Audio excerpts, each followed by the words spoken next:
کیا corona virus کا علاج ممکن ہے؟ اس سے بچنے کی کیا تدابیر ہو سکتی ہیں یا اس سے کیسے بچا جا سکتا ہے؟ آج ہمارا موضوع یہی ہے۔ آج ہم انشاءاللہ کرونا وائرس کے بارے میں بات کریں گے اور اس کی علامات، اس کا علاج اور احتیاطی تدابیروں کے بارے میں بات کریں گے بھی کس طرح ہم اس سے جو ہے وہ بچ سکتے ہیں۔ تو تمام معزز سامعین سے ہم جو ہے یہ گزارش کریں گے کہ ویڈیو جو ہے وہ لاسٹ تک دیکھیں تاکہ ہم نے جو معلومات اکٹھی کی ہے اس سے تمام لوگ جو ہیں وہ فیض یاب ہو سکیں۔ تو شروع کرتے ہیں، کچھ تھوڑا سا جو ہے وہ اسلامی نظریات جو ہیں ہمارے، ان سے بات کو شروع کرتے ہیں۔ تو زندگی، موت، خوشی، غمی، بیماری، شفا، یہ سب اللہ تعالیٰ کی طرف سے ہی ہوتی ہے اور وہی اس کو جو ہے وہ اس کا حل بتاتا ہے، ذہن میں ڈالتا ہے۔ تو اسی لیے یہ قرآن پاک کی یہ آیت بھی ہے جس کا ترجمہ یہ ہے، اور جب میں بیمار ہوتا ہوں تو اللہ تعالیٰ ہی مجھے شفا دیتا ہے۔ تو ہم ایز اے مسلم ہمارا یہ عقیدہ ہے کہ کوئی بھی بیماری جب دنیا میں آتی ہے تو وہ اللہ تعالیٰ کے حکم سے ہی آتی ہے۔ اگر جس طرح یہ کہہ لیں سوشل میڈیا پہ کئی ساری ویڈیوز چڑھی ہوئی ہیں، کوئی کہہ رہا ہے بھی فلاں ملک نے اس بیماری کو تیار کیا، اس طریقے سے یہ سارا ہو رہا ہے۔ تو اس بارے میں بھی ہم بات کرتے ہیں آگے۔ تو پہلے گزارش کروں گا تمام نئے سامعین کو کہ ویڈیو پسند آنے کی صورت میں لائک ضرور کیجئے گا، ہمارے چینل کو سبسکرائب بھی کریں اور بیل آئیکن کو ضرور دبائیں، اور زیادہ سے زیادہ شیئر بھی کریں تاکہ تمام لوگ مستفید ہو سکیں۔ بسم اللہ الرحمن الرحیم۔ اللہ کے بابرکت نام سے شروع کرتے ہیں کہ بات کر رہا تھا میں کہ چائنا میں یہ وائرس جو ہے وہ کس طریقے سے پھیلا۔ کافی ساری میں نے ویڈیوز بھی دیکھی ہیں، اس کے بعد میں نے ویکیپیڈیا سے بھی جو ہے وہاں پر بھی میں نے اس کی انفارمیشن کچھ پڑھی ہے، تو اور بھی کافی جگہوں سے جو میں نے جو اپنا انفارمیشن اکٹھی کی ہے، کیونکہ میں ایک رجسٹرڈ حکیم ہوں طبیہ کونسل سے بھی اور پنجاب ہیلتھ کیئر سے بھی، تو میں نے کافی ساری اس بارے میں جو ہے وہ معلومات پہلے اکٹھی کی ہیں، ان پہ ریسرچ کی ہے کہ اس بیماری کا طریقہ واردات کیا ہے، کس طریقے سے یہ اٹیک کرتی ہے اور اس سے بچنے کی کیا تدابیر اختیار کی جائیں کہ جو لوگ جن لوگوں پہ اس بیماری کا اثر نہیں ہے وہ کیسے اس سے بچ سکتے ہیں، یا جن لوگوں کو یہ بیماری لگ چکی ہے ان کو کیسے جو ہے وہ اس بیماری سے بچایا جا سکتا ہے۔ تو میں نے اس بارے میں کافی جو ہے وہ میں نے جو ہے تگ و دو کی ہے، کوشش کی ہے۔ باقی یہ کہتے ہیں کہ جب اللہ تعالیٰ کسی کام کا حل چاہتا ہے تو کسی نہ کسی کو جو ہے وہ اس کے ذہن میں ڈال دیتا ہے، تو اس کے ذریعے سے جو اس کے لوگ ہیں، اس کے جو بندے ہیں وہ فیض یاب ہو سکتے ہیں۔ تو کافی سارا جو ہے مواد میں نے مختلف جگہوں سے اکٹھا کیا ہے، اور اب آتے ہیں اس بیماری کے اٹیک کے بارے میں، یا اس بیماری کے یہ جانوروں سے انسانوں میں کیسے منتقل ہوئی ہے۔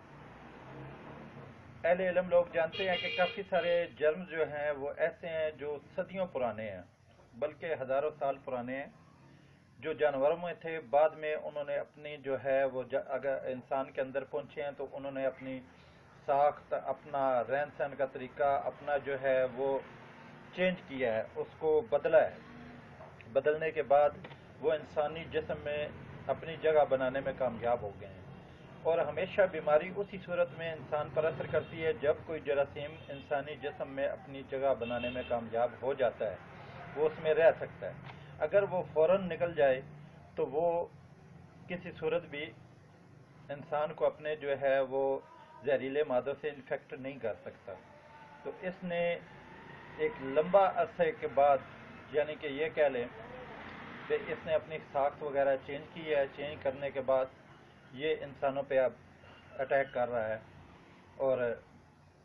کافی زیادہ تعداد، بہت ہی جو ہے خطرناک صورتحال ہے، کافی زیادہ تعداد سننے میں آ رہی ہے خبروں میں بھی کہ انفیکٹڈ ہے اس جراثیم سے۔ تو اسی لیے میں بھی تھوڑا سا جو ہے اس معاملے میں اپنی کوششوں میں لگا رہا ہوں کہ اللہ مجھے کوئی ایسا جو ہے وہ حل بتائے، یا اللہ تعالیٰ کوئی ایسا حل جو ہے پیدا کر دے کہ ہم لوگوں کی خدمت کر سکیں۔ میں یہ کسی لالچ میں نہیں کر رہا، صرف اور صرف ایز اے سوشل ورک کہہ لیں، فی سبیل اللہ کہہ لیں، تو میں نے یہ ویڈیو صرف اس لیے بنائی ہے۔ میرے ذہن میں اس کی جو طریقہ واردات ہے، جس طرح بتایا، اس کا جو ہے وہ علامات ہیں، یہ بخار کی صورت میں ظاہر ہوتا ہے، گلے میں انفیکٹ ہوتا ہے، اس کے بعد سردی لگتی ہے، اور کے وغیرہ بھی کا کئی لوگوں کا مسئلہ ہوتا ہے۔ اس کے بعد سانس، برتھ جو ہے، برتھ نمونیا میں برتھ جو ہے وہ جو ہے بہت زیادہ برتھ جو ہے نا وہ پریشان ہوتی ہے، یعنی کہ اس کی وجہ سے بریتھنگ جو ہے، سانس لینے میں کافی دشواری ہوتی ہے۔ تو ان ساری چیزوں کو سرچ کر کے جوڑ کے جو ہے میں نے کوشش کی ہے بھی کوئی دیسی جو ہے، میں حکیم ہوں، ظاہری بات ہے میرا شعبہ یونانی طریقہ علاج ہے، ٹھیک ہے، اس میں ناک بھی بہتا ہے، اور بھی جو ہے اس طرح کے گھٹن وغیرہ، یہ ہر وقت کا بیمار ایسے رہنا، محسوس ہونا، ایسا ہوتا ہے۔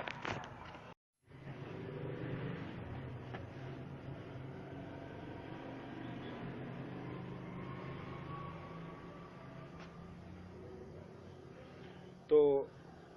کیسے اپنا محسوسات ایسے ہی رہتے ہیں جیسے بندہ بیمار ہی بیمار ہے۔ تو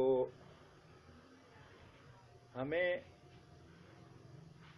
کس طریقے سے اس سے بچنا ہے، یا کون سا ایسا ویو ہو سکتا ہے کہ ہم اس کا علاج بھی ممکن کر پائیں، اس کے لیے ہم نے کافی تک و دو تو کی ہے۔ باقی کہتے ہیں نا بھی انسان صرف دعا کر سکتا ہے، اور دوا جو ہوتی ہے وہ اللہ کے حکم کے منتظر ہوتی ہے۔ البتہ ہم احتیاطی تدابیر میں یہ کر سکتے ہیں کہ ہم جو ہے وہ جب بھی کسی چیز کو ہاتھ لگائیں، کوئی کام کریں، تو کوشش کریں بھی ہم ہاتھ دھو لیں، خاص کر جب کھانا کھانے کا ٹائم ہو، کوئی بھی چیز کھانی ہو، تو ہمیں یہ خصوصاً احتیاط کرنی چاہیے کہ ہم ہاتھ دھوئے بغیر کوئی بھی چیز نہ کھائیں۔ اب کیونکہ کھانے کے ذریعے ہی عموماً جو ہے وہ جرم جو ہوتے ہیں وہ کھانے کے ذریعے معدے تک پہنچتے ہیں، اور پھر وہ معدے سے سرایت کر کے آگے جاتے ہیں۔ اس کے بعد کوشش کریں بھی ٹاول نہ استعمال کریں، کیونکہ اس طرح ہوتا ہے بھی ٹاول پر دھوڑ، مٹی، گند جو ہے، بے شک جتنی مرضی صفائی کر لیں، لیکن کچھ نہ کچھ جو ہے وہ ہوا میں شامل چیزیں جو ہے جب وہ ٹاول سے ٹکراتی ہیں تو اس پہ رہائش پذیر بھی ہو جاتی ہیں، کھڑی یعنی کہ رک بھی جاتی ہیں، تو کوشش کریں اول تو ٹاول نہ استعمال کریں۔ اگر ٹاول لازم استعمال کرنا ہے تو اس کا یہی دوسرا سلوشن ہو سکتا ہے کہ ہر بندہ جو ہے وہ اپنا الگ الگ ٹاول جو ہے وہ استعمال کرے۔ اس میں یہ ہو سکتا ہے اگر کسی کو بیماری لگ چکی ہے لیکن ابھی تک وہ ظاہر نہیں ہوئی، تو اگر اکٹھے ٹاول ہوں گے، وہ ایک جگہ پہ ایک بندہ اس ٹاول سے ہاتھ صاف کر رہا ہے، دوسرا بندہ بھی وہاں سے ایسے کر رہا ہے، تو یہ ممکن ہے، ہو سکتا ہے ایک بندہ جو بیمار ہے اس کے جرم دوسرے تک جو ہے وہ منتقل ہو جائیں۔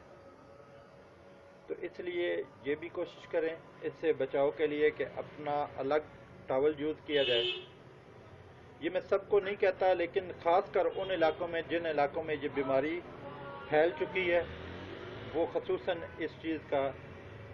جو وہ اہتمام کریں۔ تو اس کے بعد آ جاتا ہے، میں نے اپنی ذاتی کوئی تھوڑی سی کوشش کی ہے، اللہ تعالیٰ نے کچھ ذہن میں تھوڑا بہت ڈالا ہے کہ میں ایک چھوٹی سی دوائی جو ہے وہ تیار کی ہے۔ اللہ تعالیٰ سے انتہائی پر امید ہوں کہ اللہ تعالیٰ اس میں یہ خاص کر کرونا وائرس کے لیے جو ہے وہ سے شفا بنائے۔ تو میں یونانی حکیم ہوں، اس لیے میرا کام بھی جڑی بوٹیوں والا ہے، اور جڑی بوٹیوں سے ہی میں نے جو ہے وہ یہ دوا جو ہے وہ تیار کی ہے، جس میں نے جو ہے سرخ گلاب، پودینہ، کشتہ بارہ سنگا اور شہد، یہ 4 چیزیں جو ہے میں نے وہ اس میں شامل کی ہے۔ تو میں پھر ابھی آپ کو اس کی مقدار بھی بتا دیتا ہوں بھی کس مقدار میں یہ شامل کی جائیں۔ میں پر امید ہوں کہ یہ دعا کام کرے گی، کیونکہ دیسی ہربل پروڈکٹ ہے، اس کا کوئی سائیڈ ایفیکٹ بھی نہیں ہے، اگر ویسے بھی استعمال کر لی جائے تو اس کا کوئی کسی قسم کا سائیڈ ایفیکٹ نہیں ہے، البتہ علاج کے طور پر استعمال کی جائے تو میں بہت پر امید ہوں کہ اس کے رزلٹ جو ہیں وہ اچھے ہوں گے۔ تو یہ آپ کی سکرین پہ جو ہے وہ نسخہ لکھا ہوا ہے، میں بول بھی دیتا ہوں۔ سرخ گلاب آپ نے لینا ہے 50 گرام، پودینہ جو ہے وہ بھی 50 گرام لینا ہے، کشتہ بارہ سنگا وہ 5 گرام آپ نے لینا ہے، شہد 250 گرام۔ یہ تمام چیزیں خشک حالت میں، یعنی کہ سرخ گلاب کے پھول اور پودینہ جو ہے وہ خشک حالت میں، تاکہ فوری اس کو پیس کے جو شامل کیا جا سکے تو وہ پنساری سے مل جائے گا۔ گلاب اور پودینے کو سوکھا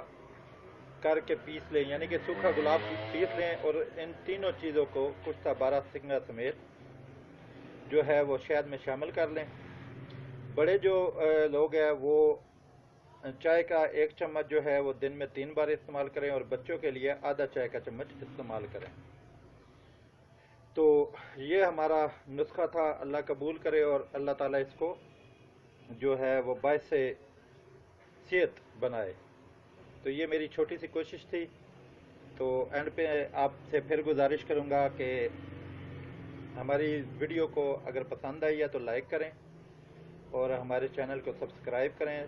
سبسکرائب کرنے کے ساتھ ساتھ موجود بیل کا بٹن ہے اس کو بھی دبا دیں، تاکہ ہر نئی آنے والی ویڈیو آپ تک پہنچ سکے۔ اور ایک اور اسپیشلی ریکویسٹ کروں گا کہ معاملات نازک ہیں، خطرناک حد تک، تو میرے پاس کوئی ایسا پیشنٹ تو نہیں تھا بھی جس کو میں کر سکوں، لیکن میں نے علامات کے سر پہ جو ہے وہ ساری کوشش کی ہے۔ تو اس کو جتنا ہو سکتا ہے وہ شیئر کریں۔ ہو سکتا ہے ہماری چھوٹی سی یہ کوشش جو ہے وہ خلق خدا کے لیے جو ہے وہ اپنا صحت کا باعث بنے۔ تو اس کے ساتھ ہی دوستوں سے اجازت چاہوں گا، انشاءاللہ نیکسٹ ویڈیو میں پھر ملاقات ہوگی۔ اللہ حافظ۔